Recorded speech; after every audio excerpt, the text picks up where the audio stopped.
안녕하세요, 심이었습니다. 오늘은 12월 13일 정문실 리포트 1부입니다. 제가 이제 어제 밤늦게 2부를 올리겠다고 했는데요. 또 늦게 이제 차를 1시간 반 가량 운전을 해가지고 집에 들어가니까 그냥 떡 실신을 했습니다. 또 잤어요 또. 일단 죄송하고요. 바로 들어가겠습니다. 최근에 너무 이게 형사 사건 관련 얘기만 해가지고 오늘은 이제 일반적인 그냥 국내 정치 얘기하고 해외 뉴스 그리고 이제 한미 관계 관련된 뉴스 몇 개를 소개해드리겠습니다. 첫 번째 소식은요. 뭐 아시는 분은 이미 들으셨겠는데 이제 김진표 씨가 차기 국무총리로 이렇게 이름이 오르락내리락 했죠. 그래서 이제 뭐 논란을 많이 됐고, 근데 결국에는 김진표 씨가 이제 나가리가 됐습니다. 그래서 정세균 씨가 지금 이름이 오르고 있는데 이게 모양새가 괜찮습니다 나름. 그래서 이제 거기에 대해서 나온 보도를 소개해드리려고 합니다. 중앙일보에서 2019년 12월 12일 날 0시에 나온 뉴스고요. 정세균 차기 총리 내정. 나는 김진표 밀었는데 불똥이 내게 왔다. 라는 제목의 기사입니다. 차기 국무총리로 정세균 전 국회의장이 급부상하고 있다. 청와대가 이제 11일 이낙연 국무총리 후임으로 정 전 의장에 대한 검증에 착수했다고 여권 핵심 인사가 전했다. 당초 총리 후보 지명이 유력했던 김진표 더불어민주당 의원은 지난 주말 문재인 대통령을 면담하는 자리에서 고사의 뜻을 전했다고 이 핵심 인사는 말했다. 그는 이 자리에서 김진표 의원이 정 전 의장을 추천했고 청와대가 검증 절차를 밟기 시작한 것이라고 말했다. 그러니까 이거는 그냥 모양새 좋게 하려고 이렇게 하는 거고요. 실상은 뭐냐?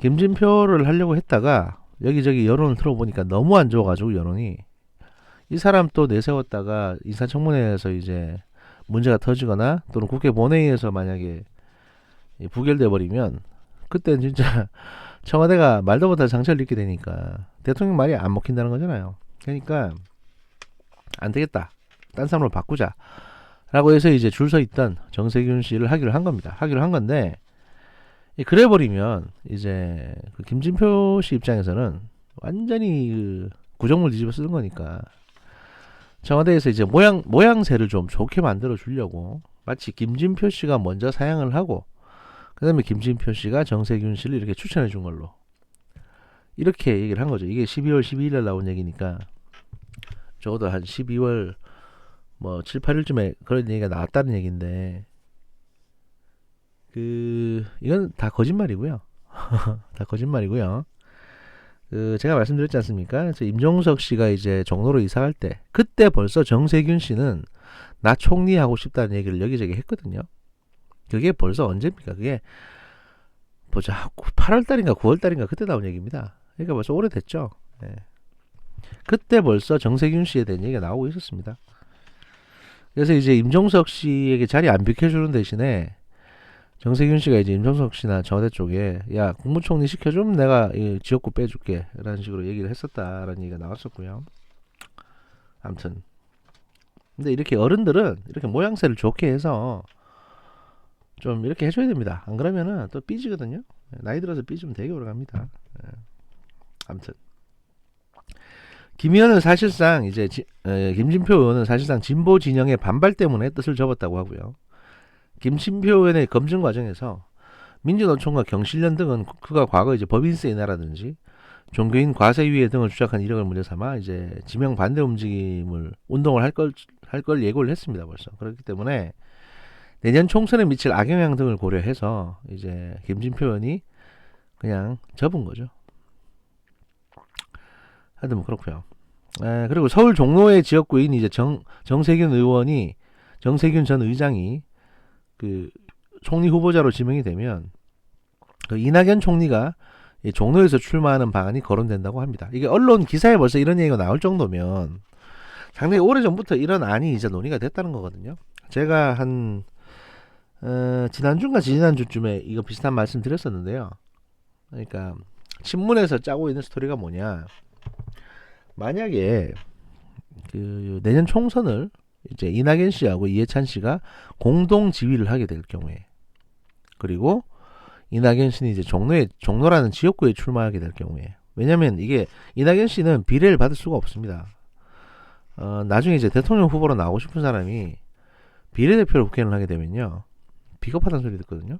그러니까 이제 본인은 본인대로 종로에 출마하면서 선거를 지휘하는 뭐 이런 역할이 될 텐데, 사실 이렇게 되면 본인 선거도 빠듯합니다. 예, 빠듯하고요. 그래서 이제 선거 지휘를 맡기게 되면 일단 본인 지역구로 예상이 되는 종로에서의 선거가 불확실하다. 그리고 거기에 지금 있는 사람들이 대부분 다 정세균 쪽 그 조직이기 때문에 그 조직으로 어떻게 해보려고 하겠지만, 정세균 씨도 종로에서 그렇게 안정적으로 국회의원 생활하신 분이 아니에요. 거기가 원래 그렇게 주인이 있는 곳이 아니거든요. 게다가 요즘 민심이 되게 안 좋습니다. 종로 쪽은. 그렇기 때문에 이낙연 씨가 만약에 종로에 출마하게 되면 자유한국당 쪽에서도 여기에 이제 비중이 맞는 이제 인사를 전략 공천할 가능성이 높습니다. 예를 들어 뭐 좀 더 유명한 사람이 나갈 수도 있고, 아니면은 이제 황교안 씨가 직접 나갈 수도 있겠죠. 이렇게 되면 나름 지금 그 판세를 못 보는 정치 분석가들이 보기에 이제 미니 대선이다 그래가지고, 그 현재 이제 대통령 후보 지지율 1위인 이제 그 이낙연 씨와 황교안 씨의 뭐랄까요, 사전 선거, 사전 대선, 조기 대선 뭐 이런 게 이제 예측이 된다 이러면서 막 이게 시끄럽게 할 겁니다. 근데 이렇게 되면 둘 다한테, 사실은 두 사람 다한테 상처입니다 이게. 왜냐면 사실 억지로 이겨본들 좋을 게 없고, 지는 사람은 아주 치명적인 타격을 받게 됩니다. 그래서 제 생각은 이게 이제 친문 양정철이나 뭐 아니면 그 이호철이라든지 하여튼 그 친문 그룹이 짠 이제 계획이 아닌가, 플랜 B가 아닌가 싶고요. 일단은 김진표 씨를 총리에 올리고 뭐 정세균 씨를 뭐 당대표로 밀고 이낙연 씨를 여기 앉혀서 김진표 씨는 김진표 씨대로 이제 그 친문 쪽에 뭔가 좀 먹고 살만한 것들을 뿌려주고, 왜냐면 국무총리가 되면 그 국무총리 산하에 유관 기관이나 유관 단체가 굉장히 많거든요. 그쪽으로 이제 쫙 그냥 자기들 사람 꽂을 수가 있습니다. 뭐 그런 식으로 해서 그 선거 지휘하고, 그 다음에 이낙연 씨는 종로 쪽으로 출마시켜가지고 그 황교안이든 자한당 쪽이든 하여튼 그렇게 붙게 해서 거세시켜버리고, 그래서 이낙연이라는 대통령 후보를 이제 뭉개버리는 거죠. 왜냐면 저 사람은 호남 사람이고, 또 이낙연 씨는 친문은 아니거든요. 그러니까 이낙연한테 자리 대권 후보를 줄 바에야 이재명한테 준다, 뭐 이런 생각을 지금 친문 쪽은 가지고 있는 것 같습니다. 하여튼 뭐 지금 그런 상황이고요. 예. 그 정세균 씨 같은 경우에는 그렇다고 해서 만만한 사람이냐? 결국 그렇지는 않습니다. 당 대표도 했었고, 또 이제 쌍용그룹에서 상무까지 했었고, 노무현 정부 시절에는 산업자원부 장관도 했던 분이고, 그 다음에 이제 그 15대 총선 때부터 해가지고 전북의 이제 무진장에서 내리 사선 연임하고, 그 다음에 19대 총선부터는 지역구를 종로로 옮겨서 홍사도 꺾고 오세훈 꺾고, 이래서 이제 총 6선 의원이거든요. 그 다음에 열린우리당 의장, 뭐 민주당 대표, 뭐 이렇게 어떻게 보면 이제 국회에서 6선 이상 하고 국회의장까지 하셨으니까 사실은 누릴 만큼 다 누리셨죠. 누릴 만큼 다 누렸는데, 그래서 이제 트위터나 일부 여론에서는 아니 입법부에 수장을 한 사람이 왜 행정부에 그 2인자로 들어가냐 이러면서 이제 상권 분립의 침해다 뭐 이렇게 욕하시는 분도 계시는데, 이건 또 다른 문제입니다.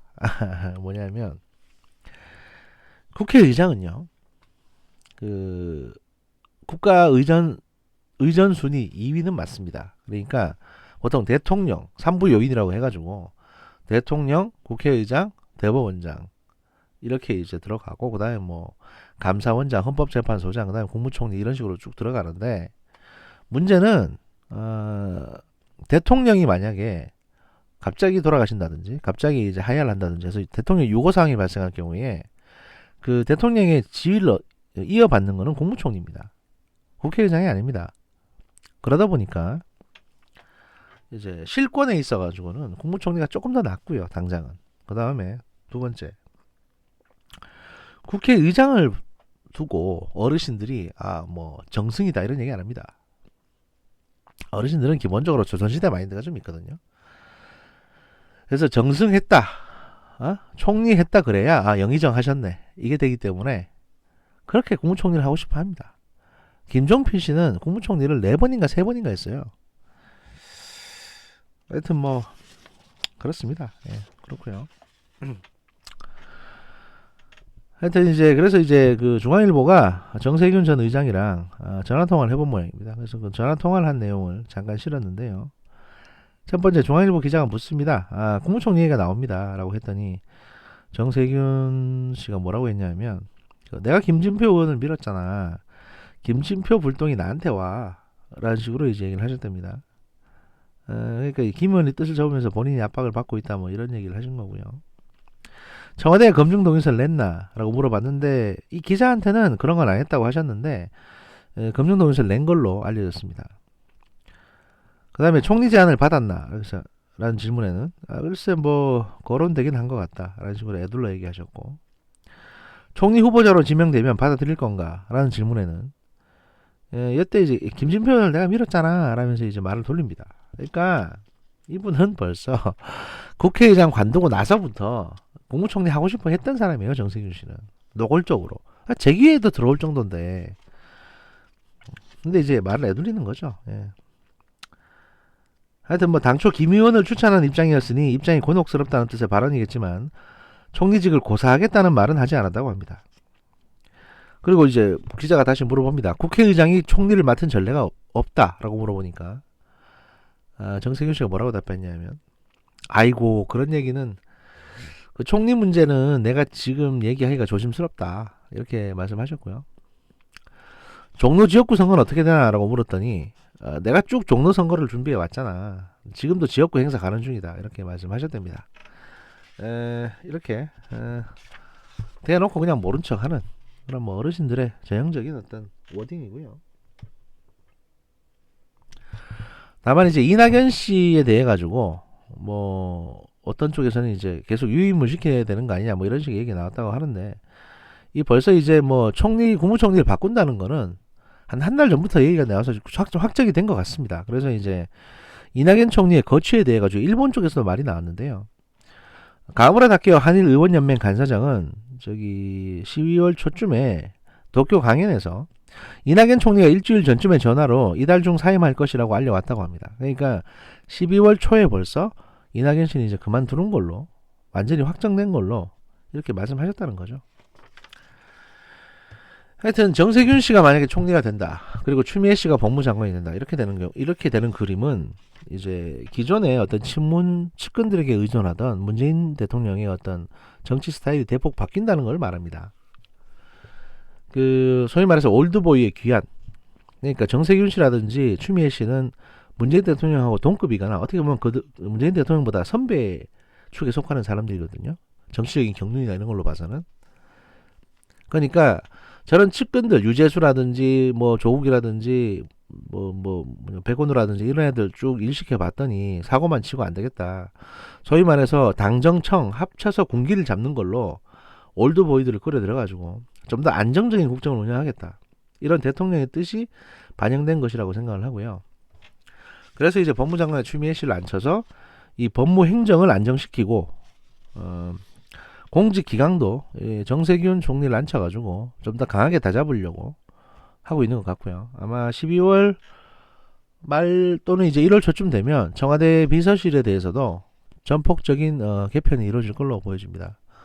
그러면 뭐 정무수석이라든지 또는 비서실장이라든지 아마 전면적으로 교체를 할 상황이 올 것 같고요. 그러면 좀 새롭게 문재인 정부의 남은 임기를 좀 안정적으로 추진하고자 하는 게 대통령의 구상이 아닌가 뭐 이런 생각이 듭니다. 예, 계속 지켜보겠습니다.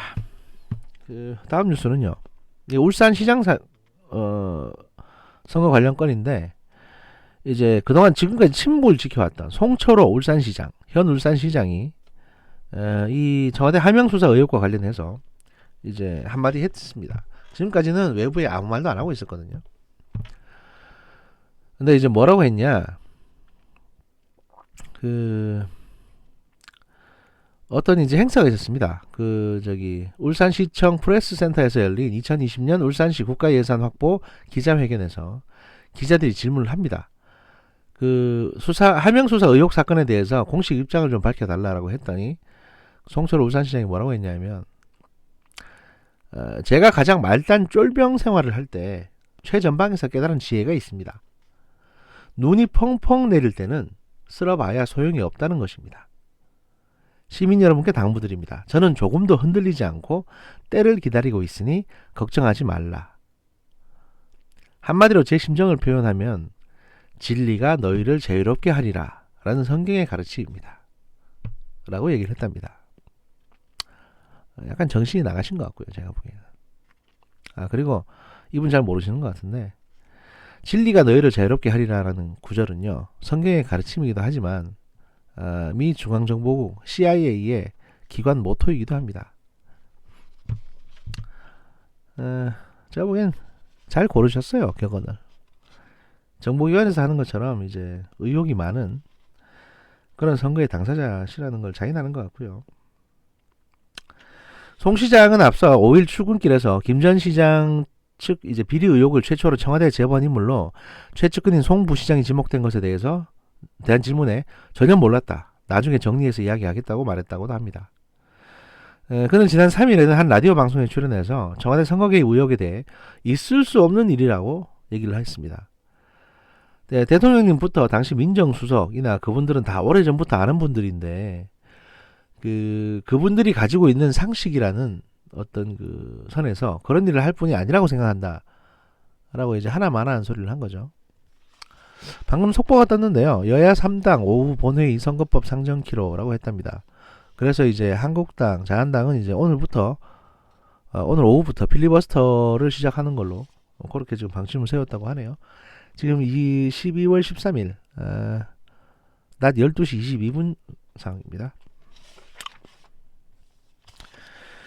최근에 나온 뉴스인데요, 청와대 참모진의 불로소득 주도 성장이라고 해서 청와대 참모진 평균 이제 부동산 상승액이 현 정부 들어가지고 10명이 부동산에 10억이 뛰었고, 거의 한 집값이 2배가 됐고, 평균적으로는 한 36% 정도, 36%에서 34% 정도, 한 3, 4억씩은 다 벌었다, 이런 기사가 나왔습니다. 그래서 이 말은 현 정부의 부동산 정책이 결국에는 자기들 집값만 올린 게 아니냐, 서민집 잡겠다더니 본인들 주택가격만 올린 게 아니냐, 부유층 주택가격만 올린 게 아니냐, 이런 어떤 비판 기사인데요. 이게 이제 경실련에서 나온 기사인데, 이거 같은 경우에는 사실 이제 현 정부가 강남의 집값에 잡는 거에 집중하는 게 아니라 서민 집값을 잡는 거에 이제 좀 더 집중하겠다고 했었습니다, 원래. 그래서 만에 하나 이제 주변의 위성도시들, 그러니까 신도시 쪽에 중산층이 거주하는 주택에 어떤 주택 가격이 이제 급속도로 올라가는 거를 막고자 하는 정책을 펴게 되면 그쪽이 투기 수요가 줄어들게 되니까 자연스럽게 그러면 이제 부동산 투기 자금들이 강남이라든지 부유층의 이제 고가 주택 쪽으로 몰리게 되니까 이런 부작용은 어쩔 수가 없다, 이렇게 이제 현 정부에서는 미리 얘기를 몇 번 했었죠. 미리 몇 번 했었는데, 이게 이제 현 정부 생각대로 정책이 안정적으로 추진되는 것 같지도 않고, 또 그렇게 오르기에는 강남 쪽의 집값이 너무 오르고 있기 때문에 거기에 대한 비판들이 있는 것 같습니다. 이건 부동산 쪽 문제는 사실 문재인 정부가 처음부터 부동산을 건드릴 때부터 말들이 나왔던 문제입니다. 왜냐하면 노무현 정부 때도 비슷한 정책을 추진했다가 결국에는 막판에 이제 뒤집었거든요. 그러니까 이 5년짜리 정부가 뭘 하는 데 있어가지고 부동산에 손을 대면은 기존의 이제 업계 사람들은 예측을 합니다, 벌써. 한 2년 저러다가 말겠지라는 식으로. 그래서 이제 그냥 집권 이전의 집값이랑 그 다음에 정권 끝날 쯤의 집값이 너무 차이가 많이 날 정도로 올라 버리니까 결국엔 부동산은 손 안 대는 게 차라리 나은 거 아니냐. 내 괜히 부동산 정책에 손대가지고 이렇게 집값을 올려놓냐. 이런 비아냥이 매번 정부 때마다 나오는 겁니다. 다음 뉴스는요, 12월 11일 날 나온 뉴스인데요, 이건 좀 이제 근본적으로 파고 들어가 본 뉴스입니다. 뭐냐면 문재인 정부 초기 청와대 민정수석실은 왜 무너졌나 라는 제목의 이제 기사입니다. 좀 소개를 해드리겠습니다. 참여정부, 그러니까 노무현 정부 초기 청와대의 한 특별감찰반원이 정권 실세가 3천만 원을 받았다는 의혹이 담긴 첩보를 입수했다. 감찰에 들어가자 실세가 어떻게 그럴 수 있느냐며 따졌다. 그러자 청와대 관계자가 정상적인 감찰 기능이다. 진행할 수밖에 없다고 했다. 당시 민정수석이었던 문재인 대통령이 말이다. 민정 업무에 대해서 누구보다 밝고 단호했던 문재인 대통령의 청와대 민정수석실과 관련한 하명수사 및 감찰 무마 의혹이 이어지고 있습니다. 친문 핵심들의 이름이 겸용되는 등 장기화 조짐입니다. 2017년부터 2018년 청와대 민정 시스템이 왜 자정 능력을 상실했는지를 떠나 민정수석실의 체계의 운용을 원점에서부터 되짚어봐야 한다는 지적이 나온다는 것입니다. 내각의 옥상옥 역할을 하는 청와대 민정 시스템의 한계가 드러난 것이라는 분석도 있습니다. 수석이든 비서관이든 결국 대통령의 비서일 뿐이지만 대통령 중심제에서 청와대를 향한 구심력은 상상 이상입니다. 탄핵으로 인수위 없이 출범한 문재인 정부는 보수 정권의 적폐청산을 동력 삼아 집권 중반기까지 내달렸습니다. 이 과정에서 관료 사회를 채찍질하기 위해 청와대 정부라는 말이 회자될 만큼 소위 그립이 세진 것도 사실입니다. 여기서 말하는 그립이 뭐냐면 보통은 장관이나 이런 차관들에게 업무를 맡기는데 이 현 정부 같은 경우는 2년 동안 어떤 정책 추진에 있어가지고 청와대에서 다 이제 지시를 한 겁니다. 예를 들어 탈원전 정책을 한다 그러면 산업부 장관이나 차관이 실권을 갖고 있는 게 아니라 청와대에서 막 야 그 탈원전 정책의 목표 이거 왜 이때까지 안 되냐고 계속 다그치니까 여기엔 장 차관이 청와대 비서관으로 좀 가 있는 셈이 되는 거죠. 이건 사실 그렇게 바람직한 건 아닙니다. 어쨌든 이렇게 왔다는 거고.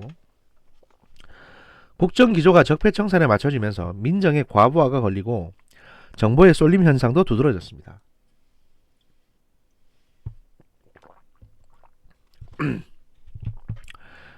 현 정부 들어 국가정보원의 연락관을 폐지한 데다가 그러니까 인텔리전스 오피스라고 해서 이제 IO라고 하는 연락관들이 있는데요. 이 사람들이 정부 각 부처 및 이제 언론사 이런 데 다 한 명씩 나가 있었거든요. 그런데 이걸 현 정부 들어서 다 폐지시켜 버렸습니다. 검찰에 대한 불신까지 겹친 상황도 이를 부채질합니다. 그러니까 이제 정보의 어떤 그러니까 청와대가 정보를 받아들이는 소스가 상당히 제한적이 돼 버렸습니다. 예를 들면 이전 정부 때는 이제 국정원의 국내 정보 파트, 그 다음에 검찰청에 이제 범죄정보센터라고 있습니다. 보통 이걸 범정이라고 부르는데 우병우나 윤석열 씨도 여기에 간부였습니다.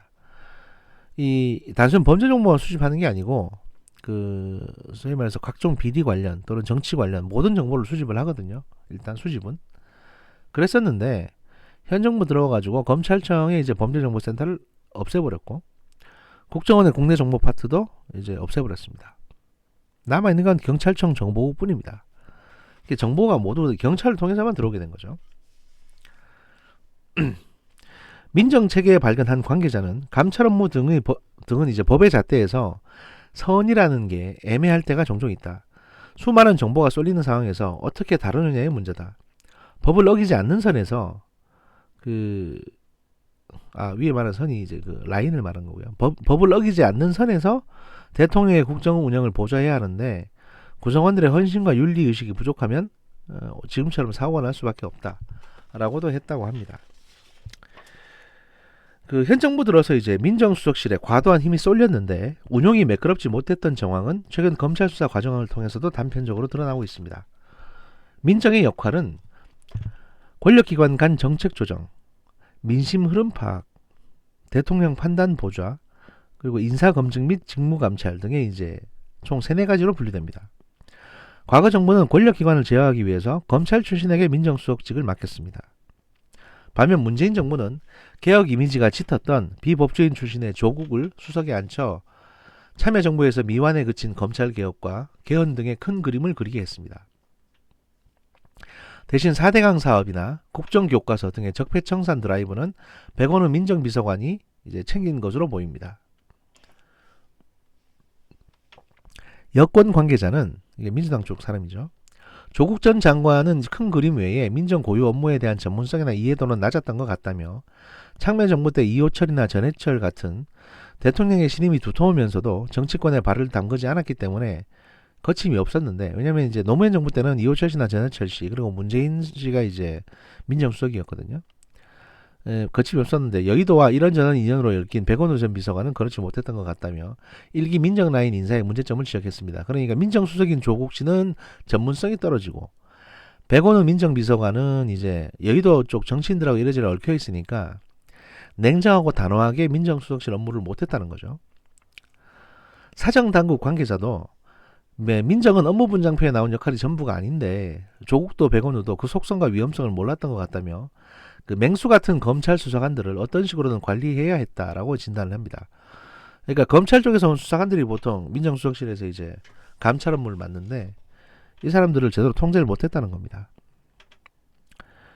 인수위 없이 출범한 문재인 정부는 박근혜 정부 당시에 이제 청와대 그 민정수석실 편제를 상당 부분 이어받았습니다. 그러니까 박근혜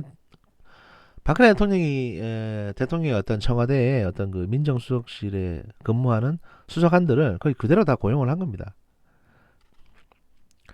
특별감찰반에는 이제 이명박 박근혜 정부에 몸담았던 검찰, 경찰 출신 파견자들이 행정관으로 자리를 지키거나 다시 들어왔습니다.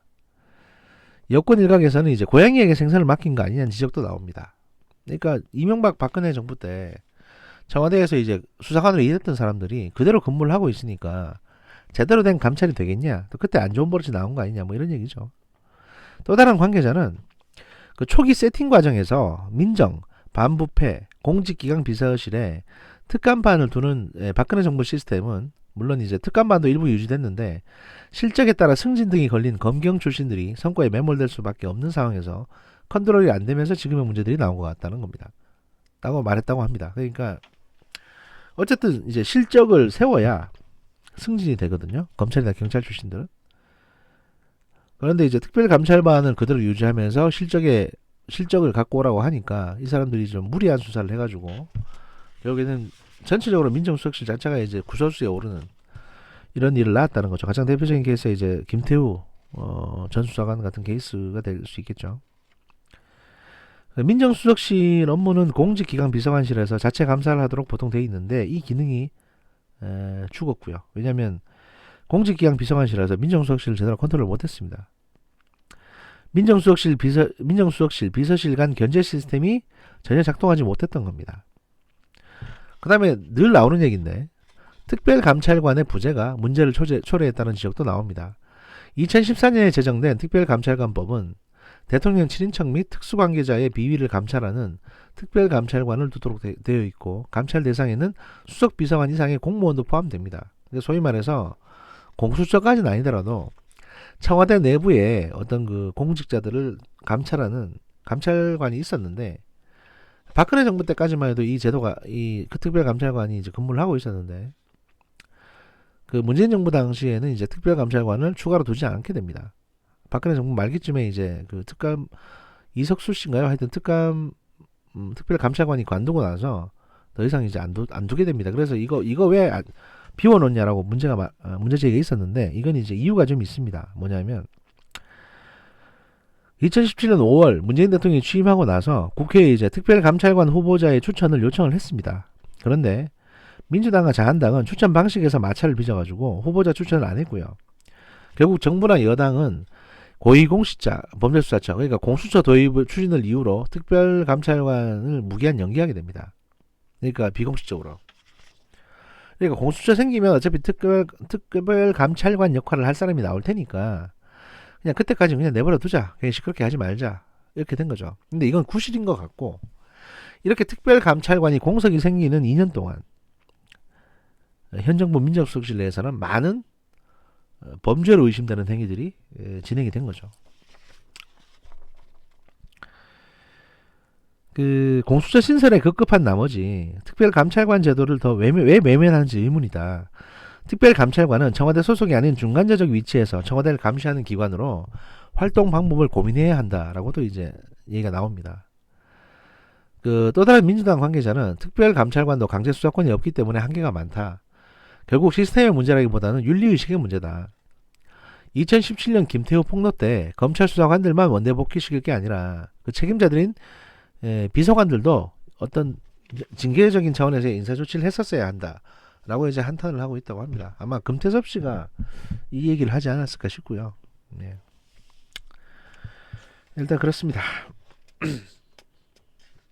영부영 하다 보니까 또 30분이 지났네요. 한 20분만 하려고 했는데 제가 조금만 더 하고 끝을 내도록 하겠습니다. 다음 뉴스는요. 한국 방위비에 이어서 미국의 LNG 폭탄 청구서가 날아온다라는 제목으로 중앙일보에서 이제 2019년 11월 11일 날 나온 뉴스입니다. 이게 좀 의미심장한 뉴스라서 제가 소개해 드리려고 합니다. 지난 12월 2일 러시아와 중국을 잇는 첫 파이프 가스 라인인 이제 파워 오브 시베리아 POS라고 하는데 파워 오브 시베리아 1호 라인이 가동되면서 세계 에너지 시장에 지각 변동이 일어나고 있습니다. 세계 최대 천연가스 부국인 러시아와 세계 최대 에너지 소비국인 중국이 손을 맞잡으면서 후폭풍이 불 거라는 전망입니다. 이게 뭐냐면 러시아에서 중국으로 바로 천연가스를 보내는 시스템입니다. 당장 한국을 비롯한 동아시아의 액화 천연가스 LNG 수입 국가들이 거대한 중국 시장을 잃은 미국의 등살에 비싼 미국산 LNG를 떠안아야 하는 거 아니냐는 우려마저 나오고 있습니다. 중러 가스연합의 총무는 미국을 향한다고 합니다. 세일 혁명을 발판으로 세계 시장에서 LNG 수출을 확대해오던 미국의 전략에 제동을 걸겠다는 것입니다. 이는 미국이 중국 시장을 놓칠 경우 미국의 가스 수출 산업이 몰락할 것이라는 시나리오에 기반합니다. 세계에너지기구에 따르면 중국은 내년에 세계 최대 가스 수입국에 오릅니다. 중국은 2024년까지 전 세계에서 늘어나는 가스 수요의 40% 이상을 차지할 것으로 보입니다. 중국의 바잉 파워, 그러니까 중국의 구매력이 에너지 패권의 게임 체인저가 될 수 있는 것입니다. 왜냐하면 전 세계 에너지, LNG 유통의 40%를 자기들이 소비를 하고 있으니까요. 그런데 지금 이 구도가 변화가 생기고 있는 겁니다. 이 시장 변화에 따른 희생양은 아시아의 우방들이 될 가능성이 높고요. 미국이 안보를 빌미로 전통적인 LNG 수입 대국인 한국, 일본, 대만 등의 강매에 가까운 무리한 요구를 할 수 있다는 지적 또한 나옵니다. 중국 수출이 만약에 어렵다면 결국 비싼 미국산 LNG를 사들일 나라는 안보 프리미엄을 기꺼이 지불하고 있는 아시아 국가들이라며 그 비용을 고스란히 소비자인 해당국 국민에게 전가될 것이라고 하는 평가도 있습니다. 저도 그렇게 보고 있고요. 미국산 LNG는 태생적으로 비쌉니다. 자국의 가스 허브 지수라는 이제 미국은 이제 헨리 허브 지수에 의존되는데 헨리 허브 지수가 이제 뭐냐면 천연가스 가격을 갖다가 이렇게 결정하는 지수를 말하거든요. 그러니까 예를 들면 뭐 이런 겁니다. 이건 쉽게 설명드리자면 사우디아라비아에서 이제 석유 가격을 결정을 하게 되면 그게 전 세계 석유 가격이 되는 것처럼 뭐 그런 개념입니다. 사우디아라비아에서 판매 가격을 결정하면 전 세계 시세가 이제 그렇게 되는 것처럼 미국도 이 헨리 허브 지수라는 게 미국의 가스 허브 지수인데 이거에 이제 전 세계 천연가스 판매 가격이 어느 정도 연동돼서 결정이 되기 때문에 미국이 가격 결정권을 갖고 있다는 겁니다. 쉽게 말씀드려서. 게다가 이제 셰일층에서 가스를 뽑아내는 기술적인 비용, 여기에 태평양을 횡단하는 물류 비용이 더해지면 보통 이제 1002방피트, 그러니까 이제 1mmBTU라고 하는데 뭐 쉽게 설명드려서 1002방피트당 이게 1mmBTU가 천연가스의 가격을 측정하는 단위입니다. 예를 들어서 석유 같은 경우에는 뭐 1배럴에 뭐 $30 이런 식으로 얘기하듯이 미국의 이제 LNG 같은 경우에는 셰일가스 같은 경우에는 1mmBTU 기준 $8 수준으로 팔아야 수익성이 있다고 합니다. 이 때문에 인도는 도입 단가가 너무 높다며 미국산 LNG 수입을 사실상 포기했습니다. 이게 무슨 얘기냐? 그러니까 쉽게 설명드려서 1톤이라고 합시다. 1톤. 그냥 1톤은 아닌데 쉽게 설명드려 1톤이라고 할게요. 1톤에 $8 수준으로 팔아야 미국은 돈을 법니다. 하지만 지금 국제 시세가 얼마냐? 카타르 쪽이나 이런 데서 들어오는 천연가스 국제 시세가 1톤에 $6 수준입니다. 그러면 $2 차이 나잖아요. 그만큼 싸게 살 수 있는 겁니다. 아시아 국가들은. 근데 미국 거를 굳이 $2를 더 주고 사야 되는 겁니다. 어마어마한 양을 그것도. 비싼 돈을 주고. 지금 우리가 그런 상황이라는 거죠. 제가 예전에 경고 드렸다시피 현재 LNG 수입분 중에 미국산 비중이 약 20%인 20%로 상당히 높은 한국에는 위기가 될 수 있습니다. 이제 한국은 LNG 수입분 중 한 20%를 이제 미국에서 수입하고 있죠. 이미 한국은 트럼프 행정부의 요구로 지난해 한미 자유무역협정 제2협상 과정에서 미국산 LNG 구매 압박을 받았습니다. 급기야 지난 9월에는 가스공사가 2025년부터 15년간 158만 톤을 수입하기로 하면서 한국은 세계 최대의 미국산 LNG 수입 국가가 됐습니다. 여기에 이제 SK도 끼어들어서 돈을 벌고 있죠. 익명을 원한 가스공사 출신 전문가는 정부는 2020년대 중반부터 부족해지는 장기 공급 물량 약 750만 톤을 러시아, 북한을 경유하는 한반도 파이프라인 프로젝트로 충당할 계획이었다. 하지만 미국이 주한미군 카드 등으로 압박할 경우 이 물량들 역시 대부분 미국산으로 받아야 될 형편이다. 라고 얘기를 했습니다. 러시아는 이제 가격 경쟁력이 높은 파이프라인 가스를 바탕으로 미국을 고사시키는 전략을 펴고 있습니다. 그러니까 이제 이게 무슨 얘기냐면 미국은 어쨌든지 천연가스를 배에 실어가지고 수출을 해야 됩니다. 왜냐하면 고립되어 있는 대륙이니까. 게다가 천연가스는 아시다시피 가스입니다. 가스. 이걸 액체 상태로 만들려면 냉각을 해야 되거든요. 그럼 이 냉각 비용이 들어갑니다. 차갑게 만들어야 되니까. 미국에서부터 태평양을 건너서 한국까지 오는데 계속 소위 말해서 거대한 냉장고로 이 가스를 액체로 만들어서 고도의 압력을 넣어가지고 그 비싼 돈을 들여가면서 갖고 와야 되는 겁니다. 그런데 러시아에서 파이프라인을 깔아가지고 가스 공급을 받으면 이렇게 다 필요 없어요. 그냥 바로 받을 수 있습니다. 그러니까 가격 경쟁력이 상대가 안 되는 거죠. 미중 갈등을 국면으로 이제 미중 갈등 국면을 적극적으로 활용해서 파이프라인 가스로 중국 시장을 개척하는 한편 기존의 파이프라인 가스 수입 국가인 독일, 프랑스, 네덜란드 등 유럽 국가들에도 수출량을 대폭 늘릴 예정입니다. 러시아의 의도가 그렇다는 거고요. 또 러시아는 앞으로 가스 대금 결제 통화에서 달러를 배제할 계획입니다.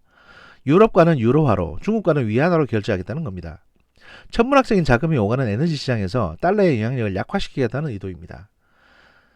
최근 가동한 이제 파워 오브 시베리아, 그러니까 시베리아 중국 간 이제 파이프라인 가스 라인 1호 같은 경우에는 거래 규모가 30년간 4천억 달러, 약 476조 원에 달합니다. 그러니까 이게 퉁쳐서 이제 한 500조짜리 사업인 겁니다. LNG 시장에서도 러시아는 다크호스입니다.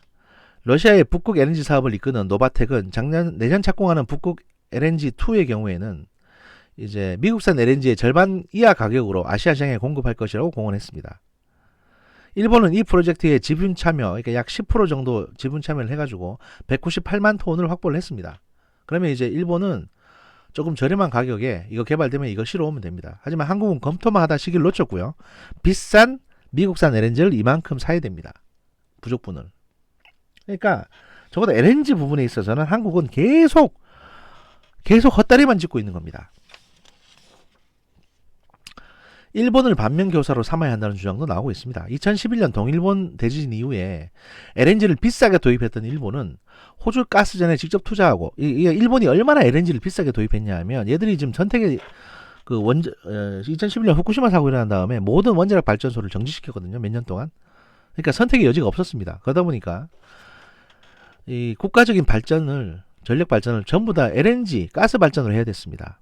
다행히 발전소는 있었는데 천연가스를 그렇게 급하게 수입을 하다 보니까 굉장히 비싼 돈을 주고 사왔고요. 결국에는 무역수지가 제로가 됐습니다. 제로.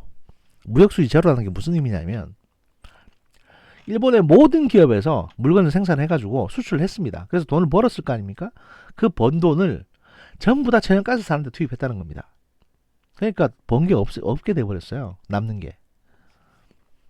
치명적인 거죠. 결국 이게 한 몇 년 가다 보니까 한 2, 3년 못 가서 이제 다시 원자력 발전소를 돌리게 되는 계기가 됩니다. 굶어 죽을 것 같으니까. 그래서 일본은 이제 이 경우를 겪고 나서 호주 가스전에 직접 투자하고 인도네시아에서는 이제 로얄 더치셀과 공동 투자하는 등 자체적으로 LNG 물량을 확보하는 데 노력하고 있습니다. 근데 한국은 여기에 대해서 큰 노력을 하지 않고 기존에 있는 유통망, 기존의 가스공사나 아니면 이제 SK가 미국이나 또는 카타르 쪽에 갖고 있던 유통망을 통해서 공급받는 데만 치중하고 있습니다. 왜냐하면 현 정부의 그러니까 이명박 정부 때까지만 하더라도 이렇게 돼버리니까 야 원자력 발전소 좀 더 늘려가지고 어쨌든 우리는 저 에너지 자립하는 쪽으로 가자라고 판단을 했었는데 이 LNG 국제 LNG 시세가 너무 오르락내리락하고 이거에 대응하다가는 도저히 저기 그 전기요금 올라가는 걸 막을 수가 없다. 그러니까 국민들에게 부담 줄 수 없으니까 이명박 정부 때는 안전성이 강화된 신고리 원전을 더 짓는 걸로 이렇게 했습니다. 그리고 박근혜 정부 때도 그 정책을 이어받았습니다. 그런데 에너지 부분에 대해서는 1도 모르는 현 정부가 들어와가지고 이걸 다 뒤집어 엎었죠. 그리고 LNG를 수입하는 SK에 어마어마한 특혜를 주고 있습니다. 그리고 미국산 셰일가스, 그 비싼 미국산 셰일가스도 사드리겠다. 남북 대화만 될 수 있게 해준다면 트럼프가 원하는 만큼 우리가 천연가스를 미국에서 사오겠다. 그 비싼 거를 이러고 앉았죠. 그리고 그렇게 사오는 것도 모자라가지고 수소 자동차 한다고 수소 만들려면 LNG가 더 필요하거든요. 그러니까 온통 나라를 LNG 천국으로 만드는 겁니다. 근데 그 LNG는 다 수입하는 겁니다. 자체적으로 생산되는 게 없어요. 그러고 이제 한전 적자나니까 내년부터 전기요금 올리겠다는 겁니다. 애들 데리고 장난치는 것도 아니고 이런 지경인데도 여러분들이 가만히 계시면요. 여러분만 바보 되는 겁니다, 그냥. 그 KBS 시청료 5,000원, 만원 내는 게 아까워가지고 못 내겠다, 어쩐다, 시청료 거부 운동하자. 이게 중요한 게 아니에요. 지금 전기요금 10만원 넘게 생겼어요. 원자력 돌리면 되는 거를 가지고 그냥 쓸데없이 LNG 산다고 그래가지고. 게다가 트럼프가 툭하면 LNG 더 사라고 그러잖아요. 또 이 기사에서 말하는 것처럼 미국산 LNG를 많이 사주던 중국이 이제 우리 러시아에서만 사겠다 그러면 그럼 미국은 그 비싼 LNG를 자국산 LNG를 누구한테 팔겠습니까? 대만, 일본, 한국한테 떠넘기죠. 지금도 떠넘기고 있는데 지금 방위비 올려달라는 게 결국에는 궁극적으로 보면 이제 방위비 올려달라는 거에 이면은 이 다음 뭐 뉴스도 있습니다만은 미국산 방위비 그럼 조금 덜 내는 대신에 미국산 무기 사라. 그 다음에 또 이면 계약으로 비싼 미국산 LNG도 니네가 가져와라. 이런 것들입니다. 이걸 그냥 허용해요. 왜냐면 현 정부에서는. 현 정부의 고위 관계자들은 SK한테 많은 특혜를 볼 걸 기대를 하고 있거든요. 그러니까 국민들의 세금이 얼마가 나거든. 방위비를 미국에 얼마나 퍼주고 미국이 원하는 대로 그 LNG를 도입하게 되면 미국산 셰일가스를 도입하게 되면 SK가 도입하게 되면 SK는 돈을 버는 구조고 그러면 SK는 그 도입하는데 도움을 준 현 정부 관계자들이 은퇴를 하고 났을 경우에 뭐 고문으로 채용한다든지 이사장으로 채용한다든지 또는 조그만 사무실 하나 내드리고 기사 딸린 까만 세단 보내드리고 다들 이 용돈으로 한 500, 600 드리면서 그분들의 노후를 보장해 주는 겁니다. 그렇게 길게 우리는 뒤통수 맞는 겁니다. 우리 국민들은. 그리고 2012년 11월에 뉴스 나왔죠. 엊그저께 원주 동두천 부평 미군기지 4곳 10년 만에 국민품으로 돌아온다. 이게 미군기지 반환한다는 뜻인 줄 아십니까? 이 미군기지 반환하겠다는 뉴스는요. 벌써 10년도 넘게 전에 나왔던 얘기입니다. 근데 이 뉴스가 지금 왜 나올까요? 뭐 그동안 저기 오염 비용에 대한 협의가 안 돼가지고 지지부진하다가 이제 완전히 반환받기로 합의했다. 하지만 여기 보시면 앞으로 미국과의 환경오염 책임 관련 논의는 지속한다는 조건 하에 4개 기지에 즉시 반환에 합의했다. 이미 이 4개 기지에는 미군이 한 명도 없습니다. 빈 공터입니다. 여기에 오염물 처리 비용을 어떻게 할 거냐 가지고 지금까지 네가 책임져라 하면서 반환 거부하고 싸워왔는데 이 오염물 비용에 대한 결정도 아직 결정이 안 났음에도 불구하고 반환하는데 합의하겠다고 뉴스가 지금 나오지 않습니까? 이게 무슨 말이겠습니까? 무슨 의미일까요? 이 뉴스가 지금 나오는 게. 마치 미국이 아무것도 달라진 것도 없는데 미국이 주겠다는 10년 전에 주겠다고 약속했던 기지 지금 이제 국민품으로 돌아왔으니까 현 정부는 이만큼 국익을 위해서 노력하고 있기 때문에 미국한테 방위비를 더 줘야 된다. 라는 거에 대한 분위기 조성 차원에서 계속 이런 뉴스들이 나오고 있습니다. 뭐냐면 호르무즈 해협에 그 해군 파견하는 거, 평화를 위해서 해군 파견하는 대신에 우리가 방위비 협상에서 조금 더 이익을 볼 수 있지 않을까 협상 중이다는 거. 이 뉴스도 호르무즈 해협에 해군 파견하는 뉴스도 김현종이 9월 초인가 8월 말인가 가서 벌써 그 약속해주고 왔다고 제가 말씀드렸잖아요. 거장판에서. 벌써 지금으로부터 2-3달 전에 다 약속해준 겁니다. 이 미군 기지 반환은 10년 전에 약속 받은 거고. 그러니까 달라진 거 하나도 없어요. 6개월 전하고 10년 전하고. 근데 그때 돌려받기로 했다는 뉴스를 지금 재탕해서 다시 지금 당장 돌려받는 것처럼 뉴스를 다시 내보내면서 이렇게 국민들에게 한국 정부가 미국으로부터 많은 양보를 받아내고 있다는 뉘앙스를 국민들에게 읽게끔 보도자를 뿌리는 이유가 뭐겠습니까? 방위비 협상에서 미국이 원하는 만큼은 아니더라도 미국이 5조 달라 그러면 5조는 못 주겠는데 적어도 4조는 줘야 되는 상황에 몰렸기 때문에 이런 겁니다. 그리고 4조 플러스 나머지 돈은 아니면 3조 5천억 주고 그 다음에 나머지 돈은 그 비싼 안 사도 되는 비싼 미국산 LNG를 사거나 아니면 무기를 사오겠죠. 이거요. 호구짓 하는 겁니다. 이명박 대통령도 이런 식으로 당하진 않았어요. 미국한테.